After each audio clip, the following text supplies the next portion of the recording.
Okay, Google now. Make my ex-girlfriend's life miserable.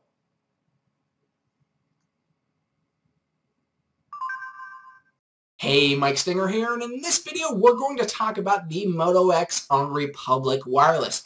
So if you're mainly interested in the review of Republic Wireless, you can click the annotation right below to skip ahead in the video.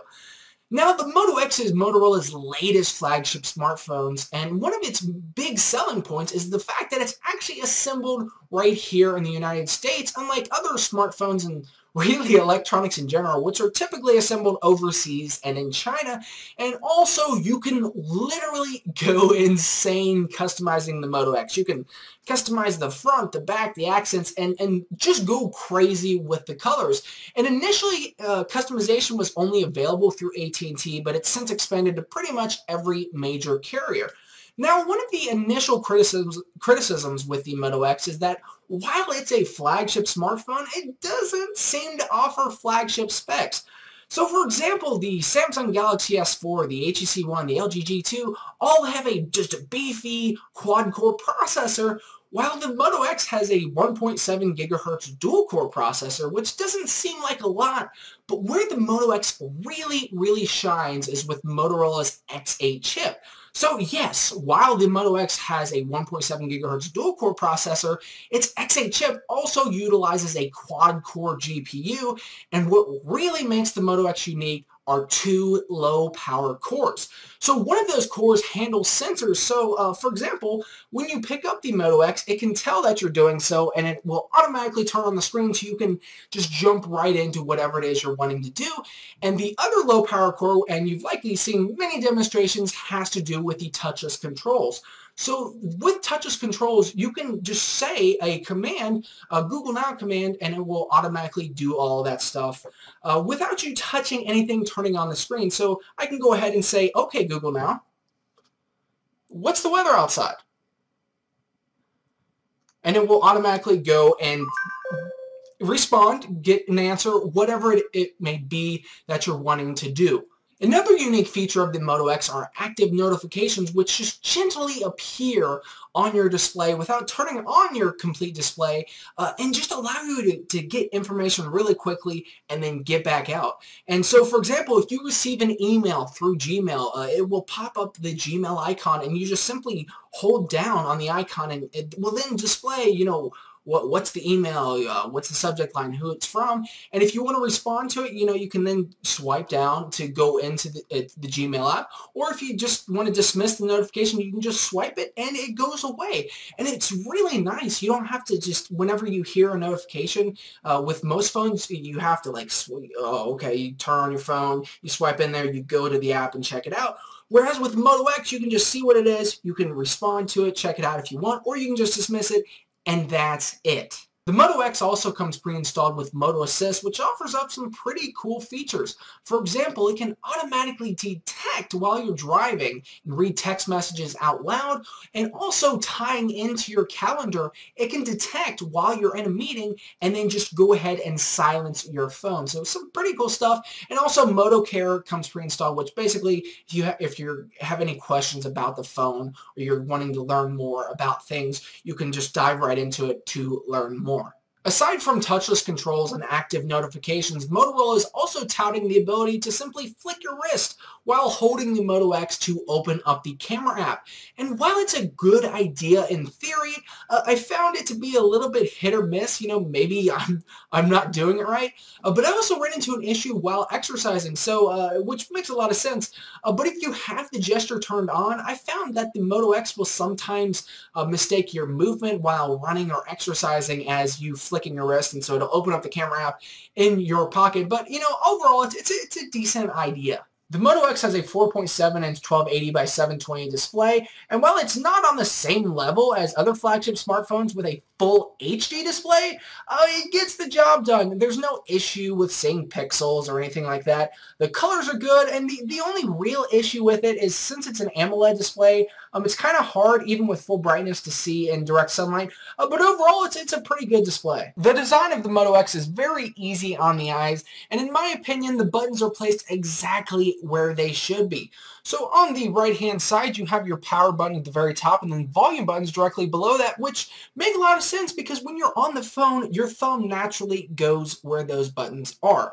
And at the very top, you have your headphone jack, and then on the left-hand side, about, you can't really see it, but about halfway down is where your SIM card goes. Now, one gripe with the Moto X is it has no removable battery, which really isn't a problem, which we'll get into later in this video. But also, that means you can't add additional storage like a micro SD card, but since it comes with 16 or 32 gigabytes of storage, the Republic Wireless version has 16 gigabytes.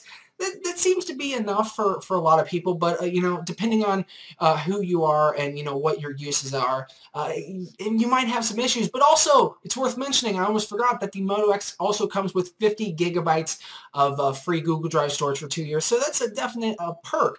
One really nice subtle feature with the Moto X is, you know, although it's a little bit thicker, just barely, than other flagship smartphones, it has a nice, you can't really see it on camera, but it has a nice curved back, which fits really, really nice in the hand. You know, the Moto X, in my opinion, is one of the best feeling devices. The back is soft. It's not exactly, you know, what I expected it to be. I expected it to be a little bit tougher, but you know, overall, the phone just has a really nice feel in your hand, and that slight curve in the back just really conforms nicely to your hand. The Moto X has a 10 megapixel rear-facing camera and 2 megapixel front-facing camera, and both can record in 1080p HD. I found the quality to be pretty good and really on par with a lot of other smartphones currently out there. With low light conditions, the Moto X isn't so great, but that also seems to be the case with a lot of other smartphones currently out there. When it comes to the camera app, it's actually a little bit different than what you might be used to, and it relies heavily off of gestures. So, for example, when you swipe from the left, you get to access a settings tray, which you can you know, go and slide through, which has access to, you know, turning the flash on, HDR, turning on a slow motion feature, panorama, adding the location of photos, etc. And if you swipe from the right, you can access your gallery and access your photos. Now, when it comes to actually taking a photo, you don't press any camera button, you simply tap on the screen. Oh, I did find some issues here and there with the autofocus. It did okay, but sometimes I would find it to be a little bit too sensitive. You know, once I had a shot lined up, if I, you know, barely move the phone before I took the photo, it would refocus and sometimes mess up the shot, but it really wasn't a big deal. You know, overall, the quality on both cameras is really good, and especially on the front-facing camera, 2 megapixels, I was surprised just how much detail there was. An important part of any smartphone is battery life, and according to Motorola, the Moto X can last 24 hours on a single charge, which is a pretty big claim, but it's absolutely true. The battery life on the Moto X is just phenomenal, and I can easily blast through an entire day and then some with well over 30% of battery life left, and that's with everything turned on. That's with the brightness set to like half. It's not full. So if you're a moderate user, you're easily going to blast through an entire day and then some, and if you're a heavy user, I don't think you're going to be able to get up to that 24-hour claim that Motorola says.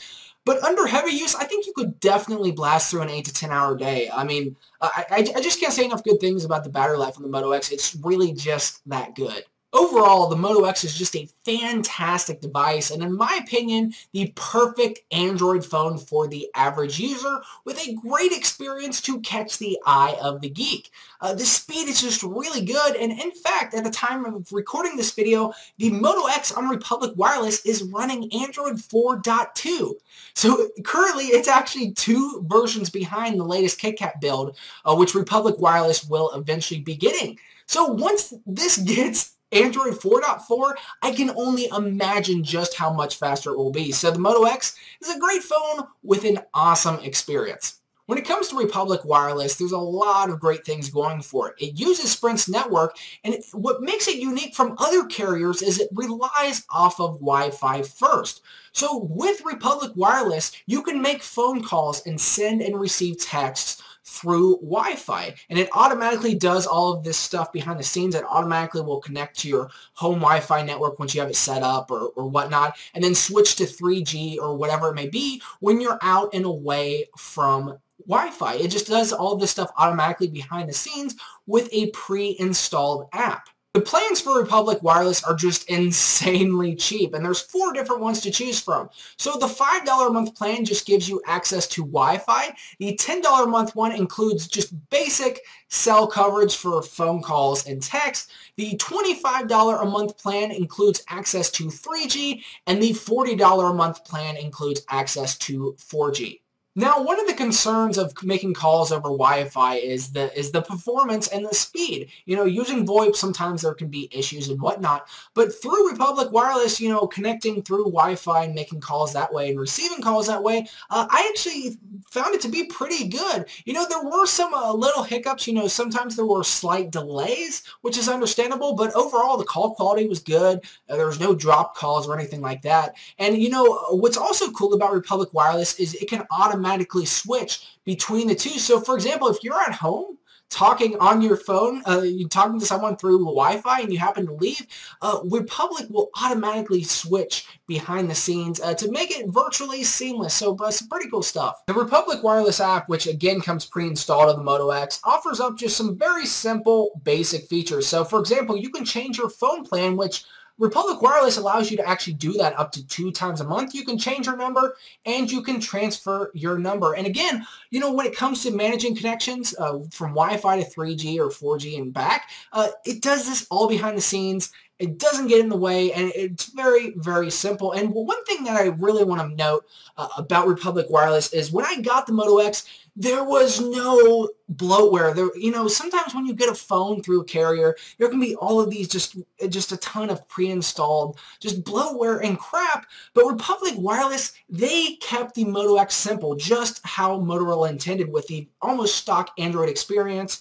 You know, there was no pre-installed crap. You know, of course there was a Republic Wireless app and Motorola's own apps and some Google apps, which of course come pre-installed with virtually every phone. So, you know, it was really a nice thing to see and not see all of this garbage. The only real downside of Republic Wireless is it uses Sprint's network, which, let's be honest, Sprint doesn't exactly have the best coverage when compared to other carriers like AT&T and Verizon.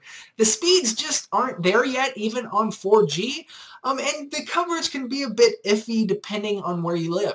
However, if you live in an area or travel in an area where there is good coverage, whether it be 3G or 4G, you're going to absolutely love Republic. And the fact that Republic also works through Wi-Fi and manages all that stuff behind the scenes is really cool and unique. You know, especially for people that are home a lot or in an area a lot, at work maybe, where there's Wi-Fi and all of that stuff. And, you know, the fact that you can save a ton of money through Republic Wireless is also a pretty nice feature as well.